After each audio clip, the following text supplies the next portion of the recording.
Hello, beautiful people. Welcome to the Peak Bound podcast. Meet your hosts, two passionate and driven young Africans, Awa from Cameroon and Amina from Kenya. On this podcast, our focus is on storytelling early career success from the perspective of a diverse set of young professionals from all walks of life. Tune into conversations on unique work experiences and hear about the value of creating meaningful connections that foster personal and professional growth.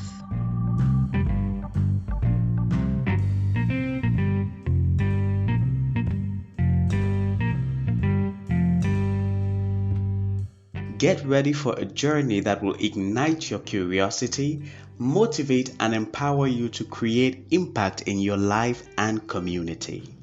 Don't forget to follow us on Facebook and LinkedIn at Peak Bound, that is Peak-Bound Podcast. And on X at Pickbound Podcast, that's Pickbound, PODCST.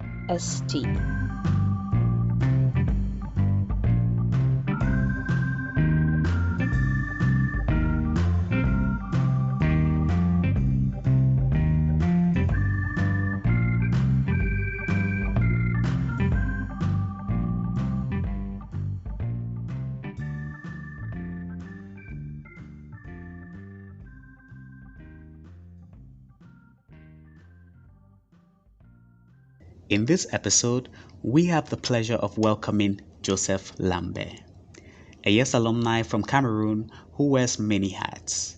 He is the president of the Cameroon YES Alumni Association and the secretary of the U.S. Exchange Programs Alumni Network in Cameroon.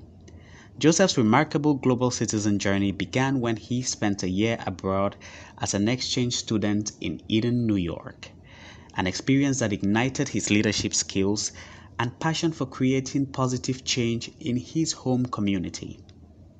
With a proven track record of implementing grant projects and impacting the lives of hundreds in his community, Joseph is not only a dedicated change maker, but also a holder of a master's degree in digital law.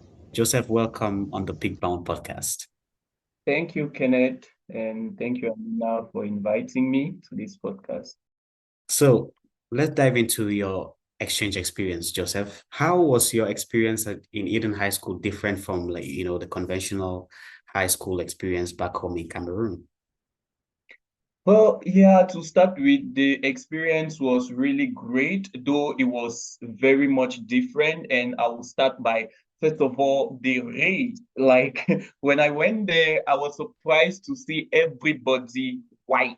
So I was the only black student in school, and that was kind of a shock for the start.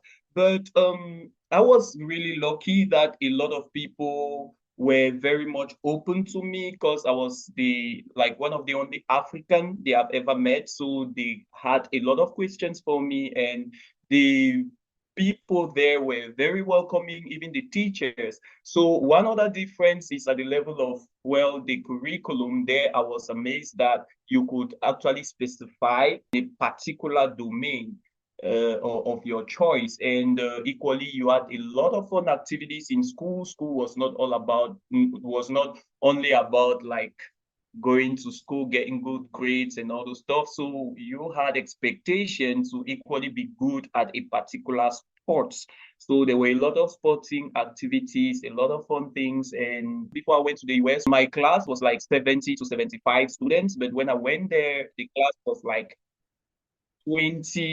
20 students, yes. And you had the opportunity to switch classes. So those were kind of the differences that I encountered in the US.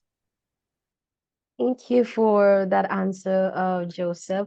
So, other than it being different and you having like all this like extracurricular, like you mentioned, sports, like what was something else that really like stood out to you from your exchange experience? Something that is possibly your favorite thing about it?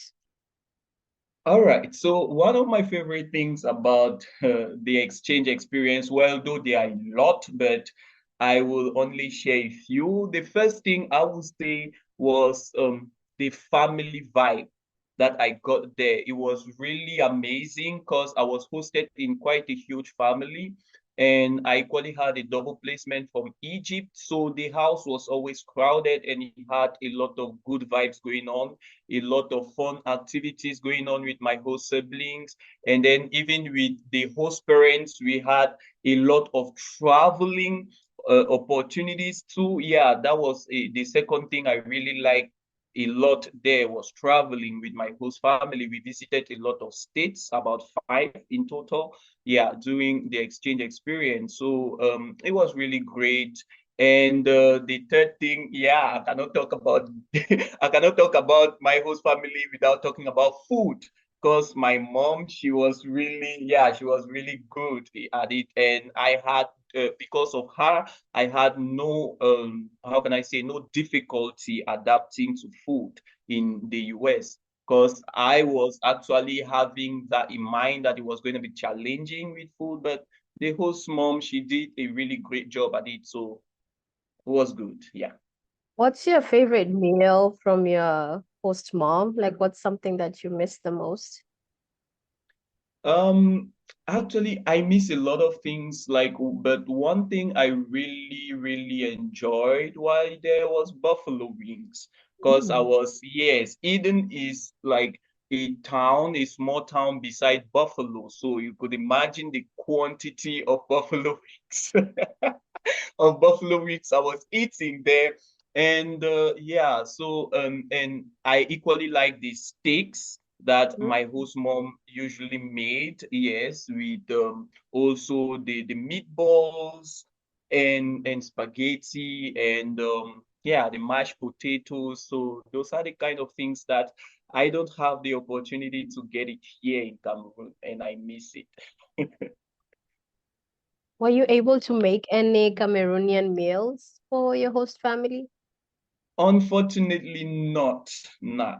I tried to make something, but there was a challenge of getting the ingredients. So yeah, because I wanted to make them my traditional meal, which is condre. They call it condre, and it's like plantains, like in fact with a few kind of spices. But unfortunately, I could not get those spices, and even the plantain, they had no clue what plantain was all about. So and I was surprised. So I, instead of making that one, I instead tried to, how can I say it, to adapt with the few things I could get. So I made them jollof rice. So though jollof rice is not like typical Cameroonian, it's kind of Nigerian, yeah, it's kind of West African, but that's the highest I could I could do. So I made them to try jollof rice. In the midst of this amazing experience in school, did you get to engage in any extracurricular activities while you were at Eden High School?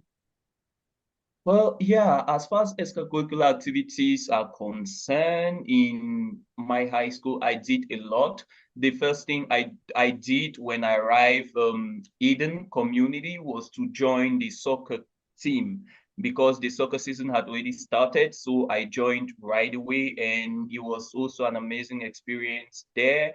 I equally did other sports in school like track and field. Well, I tried basketball, but unfortunately I could not make it to the varsity team because that was actually my first time, and I went for tryouts. I did not actually get selected for the varsity team. And other extracurricular activity we did equally a lot of community service. We had this Raider Responde because the Raider was like our mascot in school. So the Raider Responde, it was a specific day that was dedicated for community services, and we had to go to the Eden Fire Department to volunteer there. Yes, and it was really an amazing experience. Wow, wow. Extracurricular activities are known for enabling young people not only to express themselves but teach them a lot of skills that they can Yeah. use out there in society. I don't know if there are any technical skills or skills that you even got from these extracurricular activities or from any other experience in the US that you think is benefiting you today. Yes, actually, when I went there, I wanted to challenge myself to try new things. So I joined the technology class. And we had a very fun project, yearly project at the technology class, and it was to build, like, to construct a chopper, like those huge motorbikes. Yes. So that was our yearly project for the senior students there in the technology class. And I equally joined the arts class where I learned a few graphic designing and some photoshopping and a few like drawing and painting. Yeah. And other than that, I equally joined other clubs away from school, like some choirs where I had to learn singing, yes, and public speaking too. So it was good. I Yeah, kind of yeah, diversified the knowledge there and the yeah. experience. Wow, that's really an amazing mix of things that you got to do and that you got to learn from. So now let's talk about education. So Okay. you have a master's degree in law, and you are not specialized in just conventional law. You're specialized in digital law. Why would you make that choice? What do you think from your exchange experience was able to move you in the direction of wanting to do law and particularly digital law? Yes, so the reason why I actually studied that particular field is because in the US, one thing I noticed is that they were very careful in the way they handled personal data of individuals. So they did not just, like, even in school, at the level of school, maybe only like test results. The test results were very private, not like us here that they will just publish it to anybody that wants to see it. So it was, first of all, very private, and equally the way in which they handle personal information of people, it was really good. So when I came back here and I decided to do law, I entered into the law field, and one thing I tried to look into the law field was the challenges that we have here in Cameroon. And I noticed that here in Cameroon, personal data is a very profitable source of like income for businesses, but that the Cameroon government actually do nothing about. And even the individuals, they don't know anything about how their data is handled. So I kind of get interested into that particular field, and I don't to it. I noticed that Cameroon, first of all, have no law, but even though they have no law, I tried to explore, and I went also in studying the US system. I noticed that the US too, they don't have a specific federal law, federal data protection law. And I was like, but why is it that we are kind of similar, but we cannot copy maybe their example and protect the personal data? So that is what actually motivated me to enter into the field of personal data studies and try to do more research, because in Cameroon, research is totally inexistent in that particular domain. So I actually did that, if it could help maybe the lawmakers or maybe scholars to equally get interested into that field. And maybe the government or the lawmakers are going to do something about it if they see that people actually are getting much and more interested in the digital field, in the digital law field, and especially data protection. Interesting. I had a follow-up question on like the like how data protection laws work in Cameroon. Since you mentioned that like there's basically not enough research that exists at the moment, does this mean you are possibly like one of the pioneers of like data protection within the country, or is this something that has been going on? Like there are people who have made an effort, but it's not been as structured and as like tight as the data protection should have been. Okay, as far as that question is concerned, actually my research work is one of the pioneers academic research on data protection. Yes, Wow. because there have been no research so far on the domain. People have researched a lot on cyber crimes and yes, and cyber security, and all those stuff. But on data protection, since there is no existing law, I'm like in Cameroon, I would say so far my work is the first that actually address that part, yes, of digital law. Mhm. Kudos to Mm. you. That is amazing to hear. I Yeah, know. yeah, yeah. Wow. Thank It's you. Yeah, that's just amazing. absolutely, it is remarkable. It is remarkable, and we are hopeful that initiatives like this get encouraged and get the appropriate attention that they deserve. So, Thank you. what Joseph, going into a field that is kind of new in Cameroon, talking about data protection, and even working in the space of digital law. What do you think are some of the highs and lows? What have been some of the highs and lows of pursuing such a domain in the country? Okay, first of all, the challenge, I'll start by the challenges that I encountered. The challenge, for an academic research work, it has to have backup. So the backup was really low, really limited, because as I can say, I did not see any other research on that particular field. So it was an unexplored field on itself. So it gave me a lot more work to actually see, but to actually find out the mechanisms through which the Cameroon authorities can guarantee data protection despite the unavailability of the law. So it actually made me to explore a whole lot of laws within the country and see if there are some specific texts, even international convention that Cameroon has ratified, if there are some specific provisions of those conventions or law that can address that particular sector or even part of that particular of that sector. So um, I did that, and I tried to make some recommendations to it. But and one the good thing about it is that it actually drew so much attention when people, yes, when people actually saw, like, especially the my professors in school, my law professors, yes, when I spoke with them about the particular field, they actually drew them.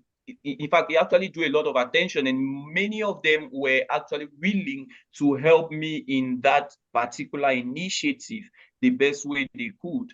And I can not actually see it without thanking personally my supervisor, Professor Cosmas Chika, which is equally an expert in the digital law sphere. But he has written a lot of articles and published a lot of books on that particular domain.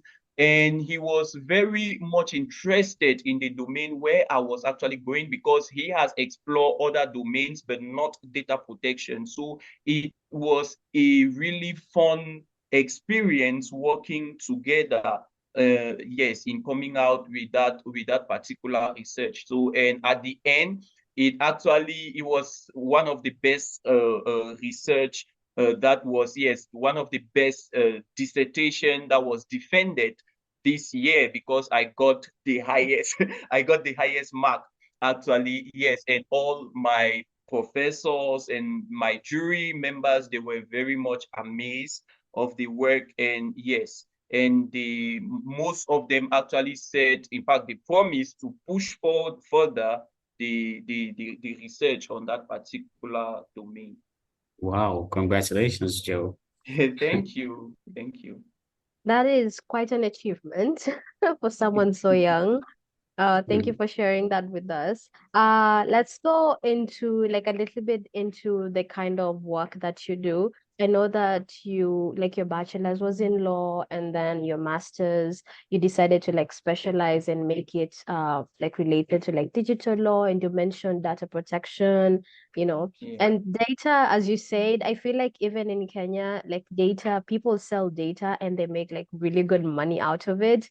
Data Yeah. is the kind of thing people say it's the new oil. Like you have to Yeah. be very careful, very cautious of the way you give your personal data onto the world, because you can end up being a commodity yourself without even knowing that's happening. So without revealing any details because of proprietary information, like proprietary rights and what have you, would you tell us how it is and like what your day-to-day kind of entails, and just to have a sense of what that is about, and if there's someone who's interested in pursuing what you're pursuing, like they can get a sense of it from you.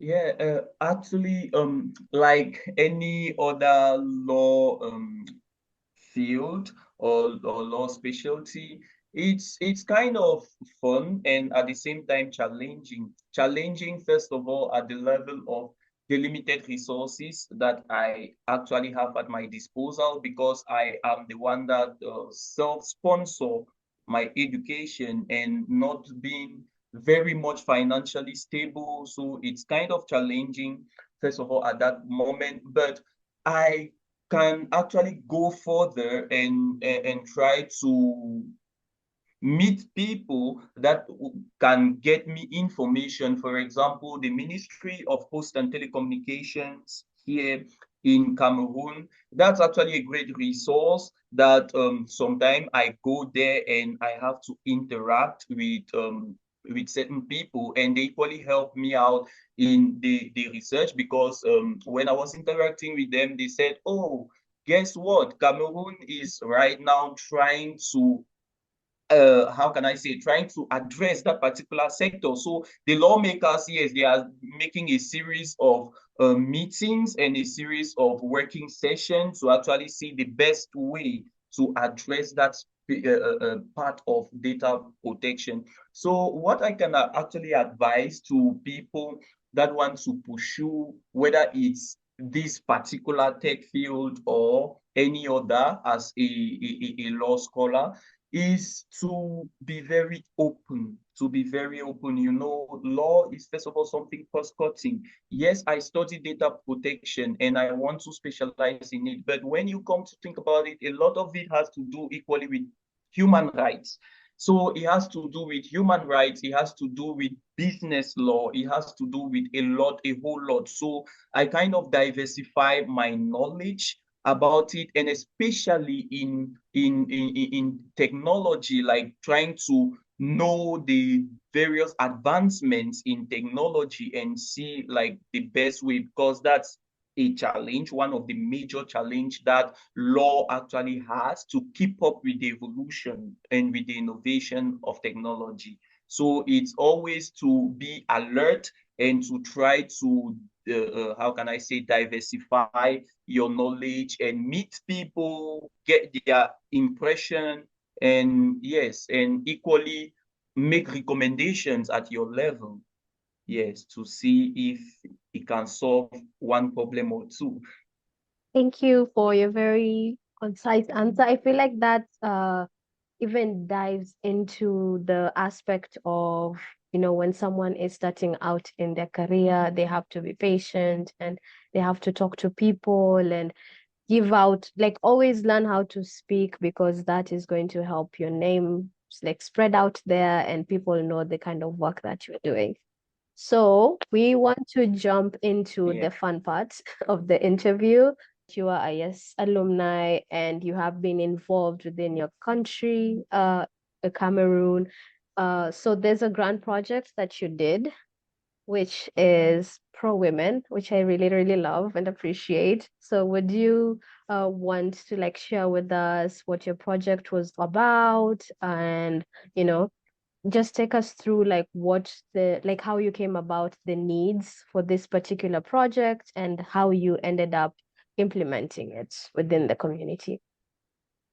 All right, thank you. So, as you rightly said, I am just from completing the training part of a project, of a grant project aiming at empowering young girls in my community with communication skill. And the project I implemented, the project is Let Her Speak. So let her speak comes from an observation. Women lack that confidence to express themselves in public. So, and this can be due to like some social cultural which they actually grew up, as us Africans, most of us, most of our culture try to put women at a lower position than men.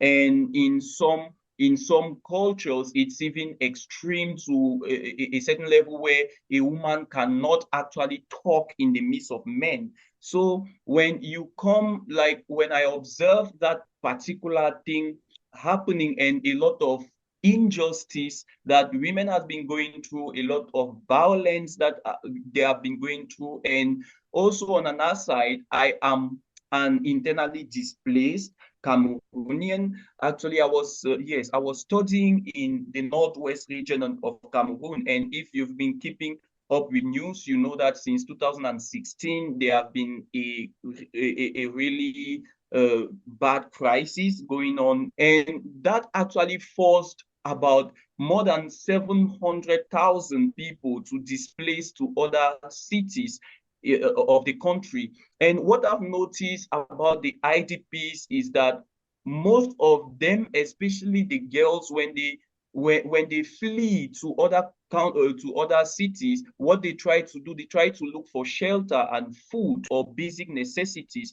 And you see that girls, they fall in a very vulnerable position. And a lot of guys can abuse of them because they know that they don't have, yes, and they don't have, or they don't have even the choice. So they will fall into a lot of abuses, and those kind of abuses actually, how can I say, it worsen with the coming of the crisis, because a lot of them left their homes and going to a foreign land and being in a vulnerable position. So they were prey to those perpetrators of those kind of violent behaviors. So that is the reason why I saw the problem, and I met with a lot of organization that I'm equally working with to try to address that particular problem. That is where we design the Let Her Speak project to empower those girls, yes, to make those girls have to empower them with public speaking skills, debate skills, in fact communication in general, so that they can actually voice out their opinion without being afraid, or without actually being shy or scared. Yes, so that is why I applied for that particular grant, and fortunately, the grant was approved by the US government, which I'm really grateful for. So we implemented the project, and 33 young girls directly benefited from the project, and a lot of them, from the feedback they gave us, in fact, it was something that was really life-changing for them. So, but now I received a lot of a lot of complaints from the guys. They were like, well, we feel left out. Why not include us? So I spoke with the various partner organization, and we decided to expand the reach of the project, yes, to now for other subsequent editions of the project, to include equally the guys, and especially the IDPs, the internally displaced people, and equally people living with disability, so that, because they are the ones that have a lot to advocate, that want their voices to be heard. Yes. So that's actually what we intend to do for the next edition. Nice. Thank you so much for sharing that with us. Thank Uh, you.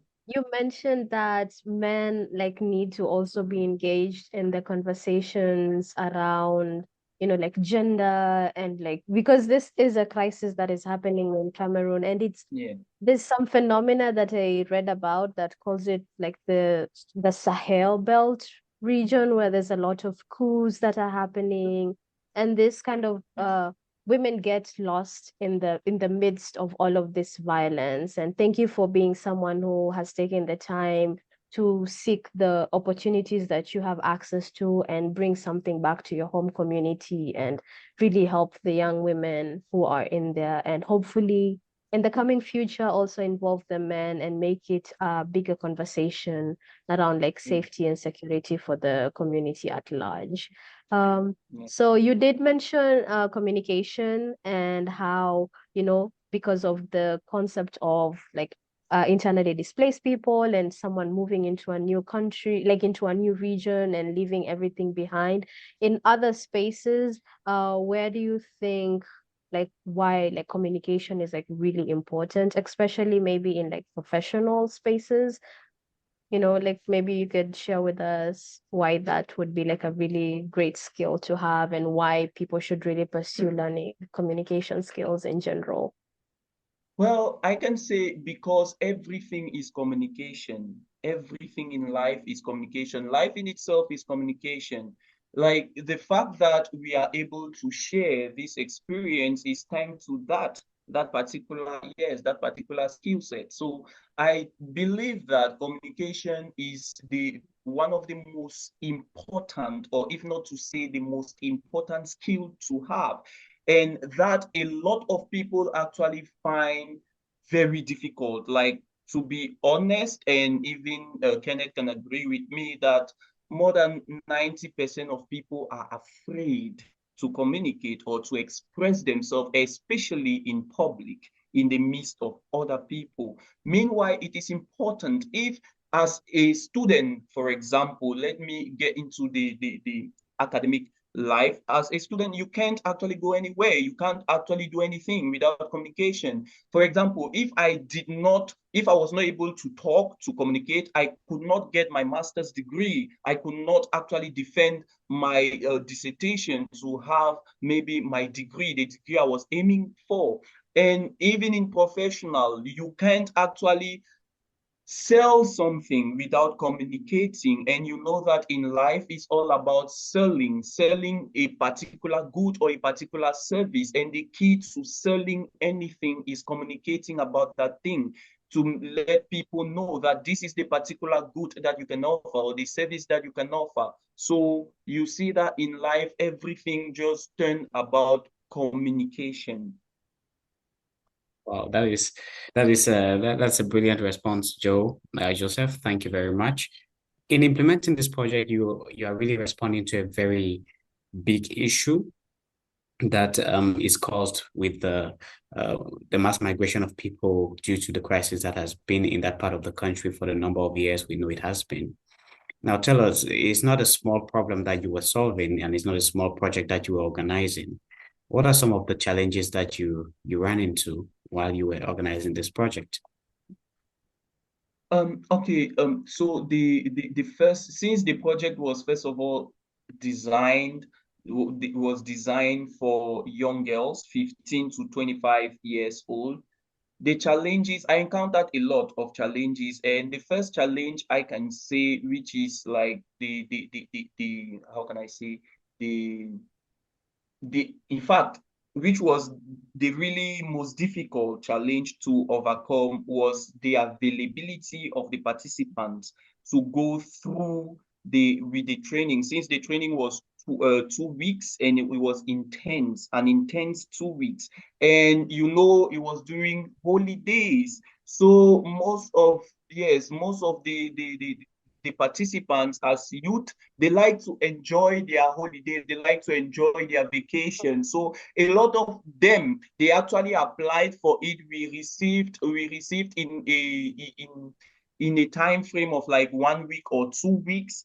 We received more than 200 applications for that particular initiative. But at the end of the day, youth very much into everything at the same time. So, and they equally wanted to enjoy their vacation. So we could get only about 25 to 30 participants every single day. And even the one that could make it, the project was designed to start at 8 in the morning. Most of them were coming from 8:30 to 9. So I guess they were still enjoying their vacation, and since it was in August, so they had already gotten into the habit of sleeping and sleeping a lot, yes, during the holiday. So that was one of the challenge that we actually faced. We actually faced in implementing, but we could manage that challenge by trying to extend a little bit the closing time. So since instead of closing at 2, as we intended, we extended to close at 3. Yes. So that was the way we manage it so that we can actually be how can I say, we can actually meet our own objectives. And another challenge was equally in Cameroon, public holidays. So we'll plan maybe a training session and it will fall directly. The president would declare, like, let's say, one day before that it's a public holiday and it is closed. Yes, it is a closed day. No business to open. So we had a challenge of getting, like, since we could not cancel our programs, we had objectives to attend. And the organization that was providing us the hall, they could not also open during those days because the president actually declared that no business actually will run.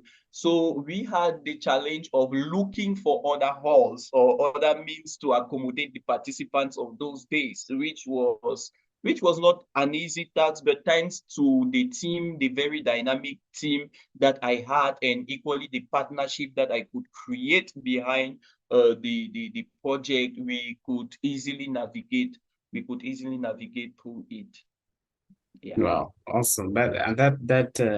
You've raised a number of interesting points because I heard you speak about, first of all, the challenge with youths getting to realize some of the pressing issues of maybe their involvement as actors in society, and sometimes maybe wanting to prioritize their pleasure over maybe thinking of these aspects that are pressing to our future and are pressing to building our societies. I'm really happy that you were able to, have at least a good amount of people who could commit to coming. Do you have any suggestions, maybe for any young person out there? Is there a need for like a wake-up call? Because, are African youths not sleeping a little bit? Are we not losing sight of what the real game is on maybe a national scale, maybe a global scale?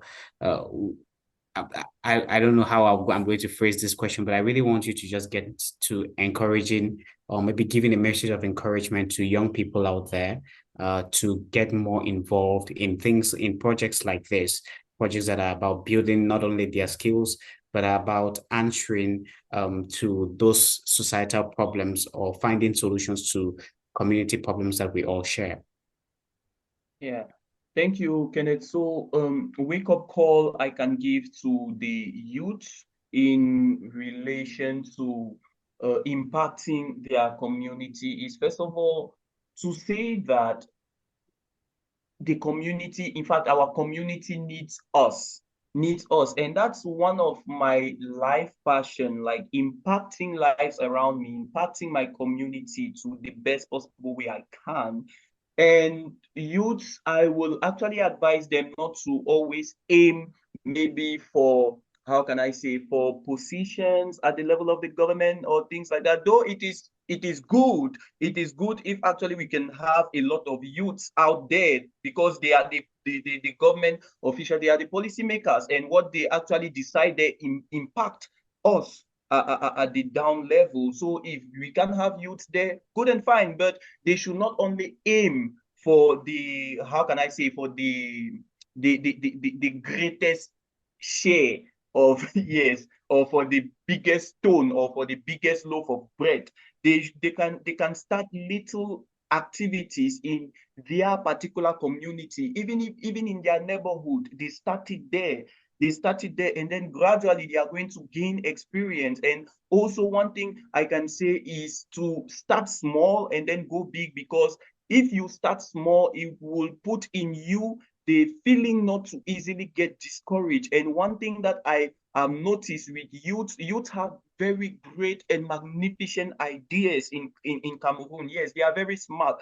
But the problem is that they aim too high, and then when they see that they cannot get that particular where they actually aimed they get discouraged, and then they make yes, all the hopes or the projects to fall. But if you start small, you learn from the mistakes that you actually did, and that is how you will gradually grow. I remember when I started this project management, or this project implementation journey. I started it in 2013 after my yes year. When I came back in 2013, I just tried to look around my community. What was the problem I saw? I saw a particular problem there, like people not knowing how to keep their environment clean, not knowing how to keep their surrounding clean, and making the community infested of mosquitoes, causing malaria to people and all those stuff. So I took it to me as an initiative to tell, like, to organize a project or a cleaning campaign in my community, around my neighborhood. Yes, around my neighborhood. And we started there to clean only the neighborhood, the compound, and it had great impact. So from that particular project, that was my very first grand project to implement. From that particular implementation of the project, I actually gained a lot of knowledge to organize greater and greater and greater and greater projects. So one key takeaway is start small and then grow. Yes, start small and grow, and never get discouraged, meaning finish what you start. Wow, wow, wow. Thank you. Thank you very much, Joseph. I think you have Yeah, inspired thank you. someone. I am inspired by what you just said. Starting small and just growing. And when we're starting small, we're going to begin having some wins. And the greater we go up, we're going to have more wins, right? Yeah, So, yeah. Joseph, tell us, what are some of the wins that you've gotten from organizing the Let Her Speak project? Okay, some of the wins, first of all, it's I will start with personal satisfaction. Yes, personal satisfaction, because the project is not all about impacting others, but it's also about impacting ourselves. So when you are out there to run a project, you have equally a challenge or a personal thing that you want to grow within yourself. And then when you see how you are able to make it, you actually impact your own self, and you are very, how can I say, very happy about it. For example, I'll say I decided to take the specific aspects of debate and public speaking because I actually tried my debate journey, debate and public speaking journey not long ago, where I actually got into professional debating. So I was still like a learner in the professional debate system. And for the first competition, or the first debate tournament, national debate tournament that I went in, I actually, yes, I did not win, but I came first runner up. So I was the second. My team was the second, and it was a very great win for me. So I knew that I had that particular skill in me. If for the first time to go on a national debate tournament, I can actually come up second, it means that I can equally share the small knowledge I have about the debate with others. So I joined the training team, and I was part of the training. When I saw how those girls, in fact, they left from no clue or no idea on how to talk in public, and most of them for the first time, because we started first of all by evaluating them, the rate at which they can express themselves. I can assure you that 99% of them, not to even say 100% of them, could not talk at all. So I was like, oh God, are we even going to get there if the beginning is like that? In fact, they even have no clue. They cannot say anything. So what can we do? But as time actually went by, right now they are very much, in fact, videos has been posted on Facebook and all those stuff. You can go there and watch the videos. The way they express themselves is just amazing. So that particular win is, first of all, a personal win as well as a community win. So that's like, yes, one of the greatest impact I got, because, as my life principle is to impact people around me. So when I see that people are impacted, I know that I'm fulfilling my goal also. Awesome, awesome. Yeah. And can you just tell us where, these videos can be found?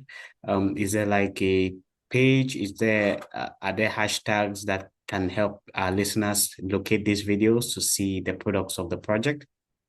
Yes, you can visit the Cameroon YES Alumni Facebook page at YES Alumni Cameroon, and equally visit the Baseline Orators Network page, because that's equally one of our main partner organization for the implementation of the project at Baseline Orators. You can equally, or you can just tap hashtag Let Her Speak. Let her speak in one word. Yes, capital L, capital H, and capital S in the Let Her Speak, to see the pictures, the videos, the comments of the participants, and in fact, everything related to the project. Lovely. Thank you for sharing the links and the hashtags for the projects, and I hope our listeners will take that on and go and see what's the amazing job that you are able to, like the amazing impact that you are able to make into the lives of these girls that you trained.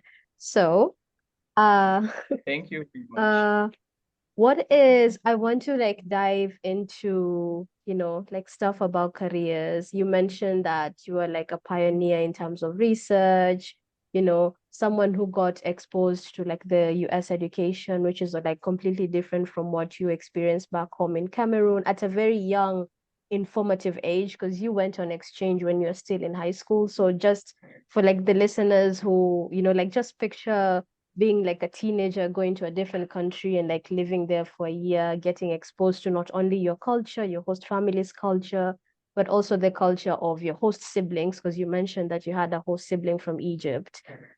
What is something that you would do differently in terms of, like your career? Like now that you've pursued the bachelor's, you've pursued the master's, you are working right now. What is something that you might decide to, like, if you had that opportunity to, you would have started early, like learning a certain skill or doing a certain task? Like, what is something that you would do differently in terms of building your career, and what would that be?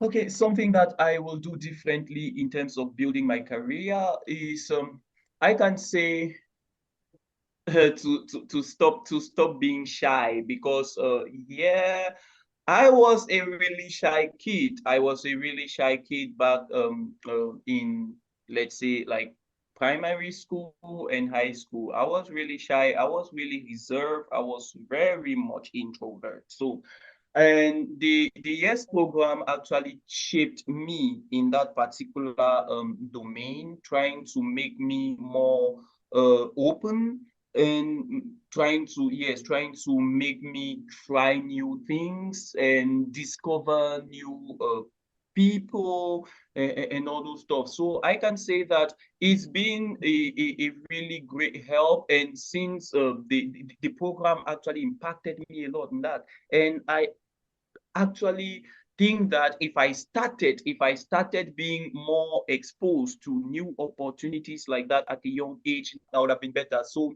what I can say is just that in fact, to try, if I wish I could actually be exposed to all these things earlier than that. Yes, because the few moments of being very shy and very reserved, I can say that it actually closed me a lot of opportunities, because you know that opportunities actually come in when you go for it. When you go, you meet people, you discover, you explore. That's where you learn better and you get more opportunities. Oh, this takes me back to a conversation I had with Awa about imposter syndrome.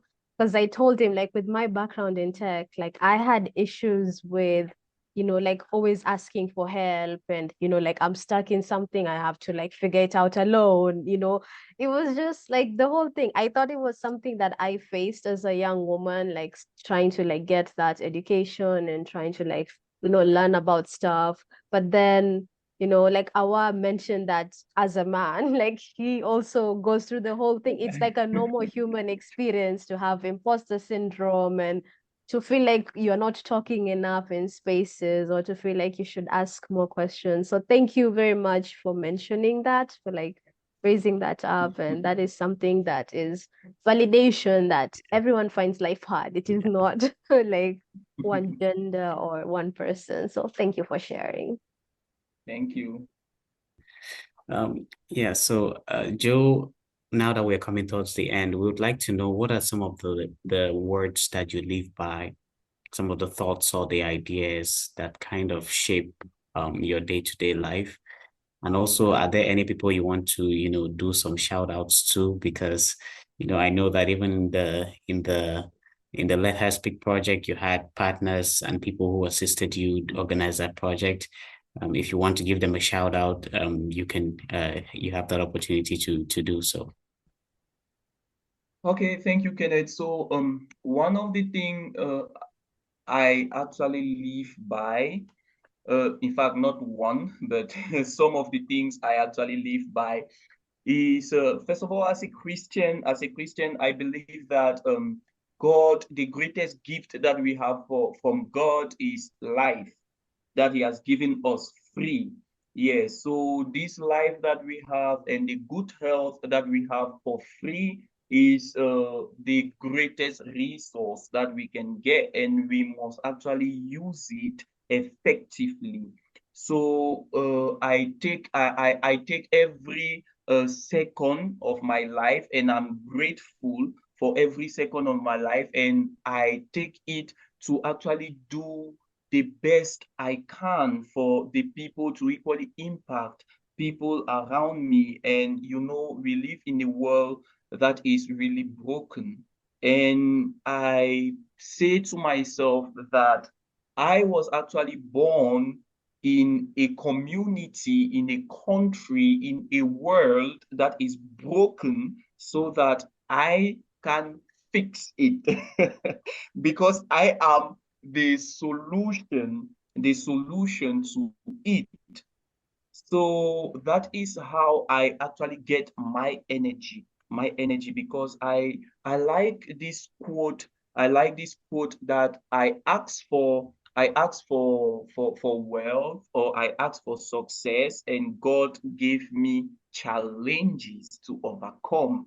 I asked for love, and God gave me broken people to fix. So will I say that my prayers were not answered? No, they were. They were actually answered, because those things that actually God bring to us, those challenges, is to help shape us the better, because we actually get better by overcoming challenges. So that is my motivation.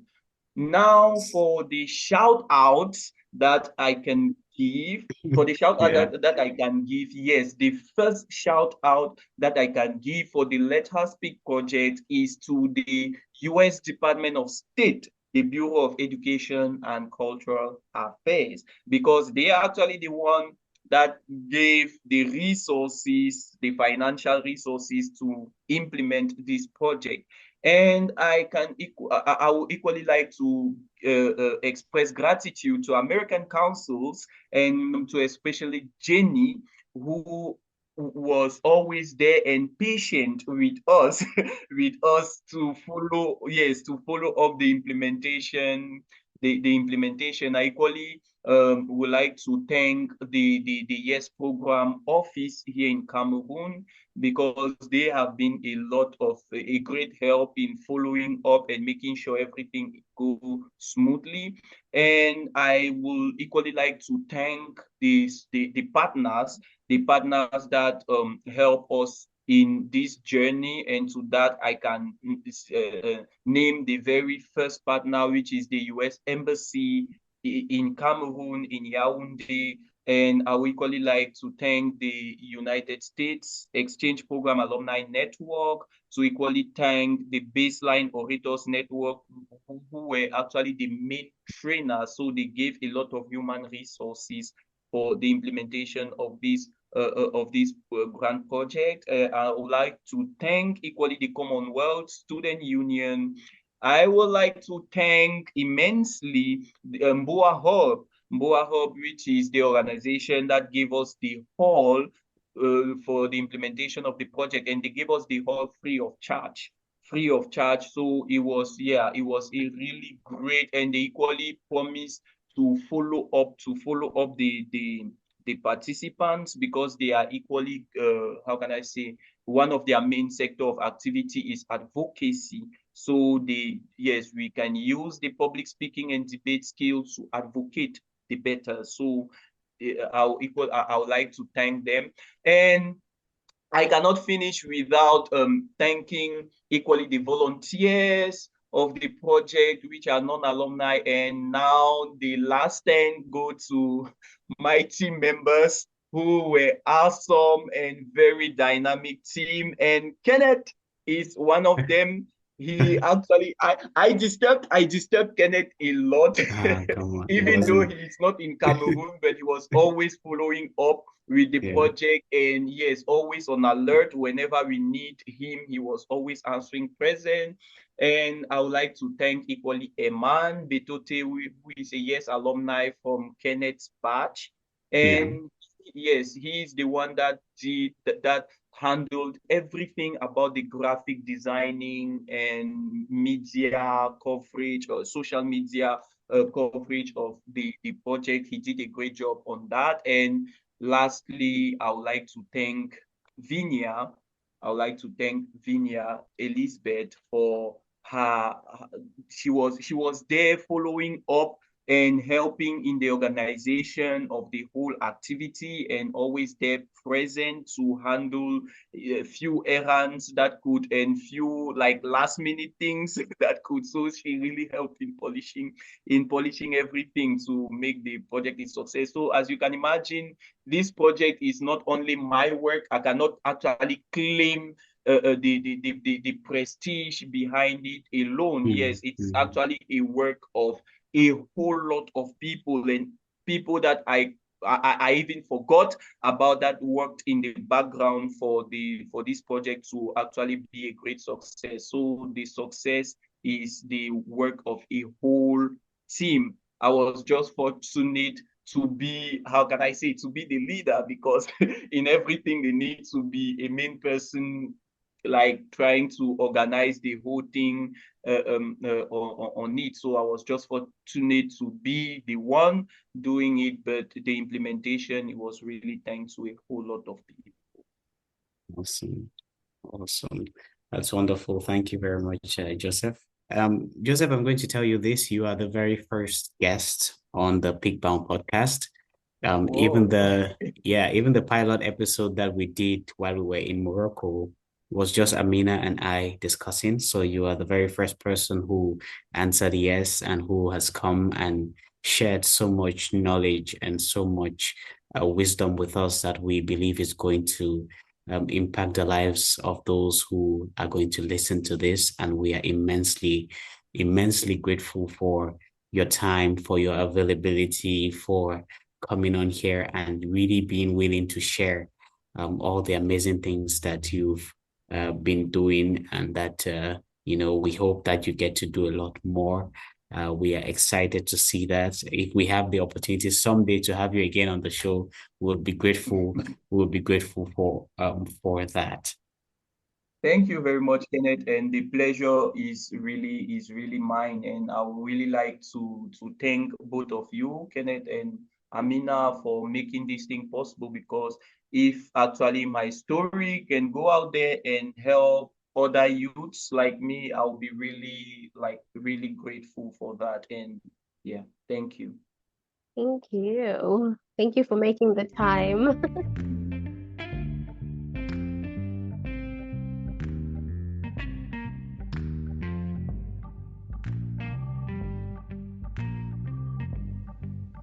Thank you to the U.S. Department of State, Bureau of Education and Cultural Affairs for sponsoring this podcast.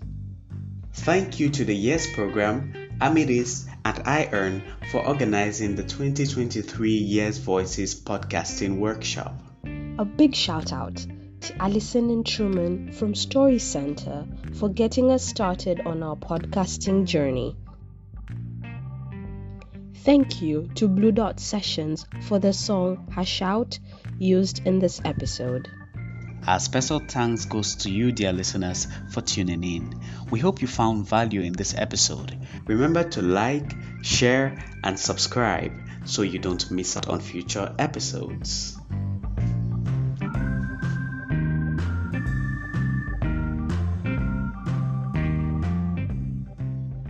See you in the next episode.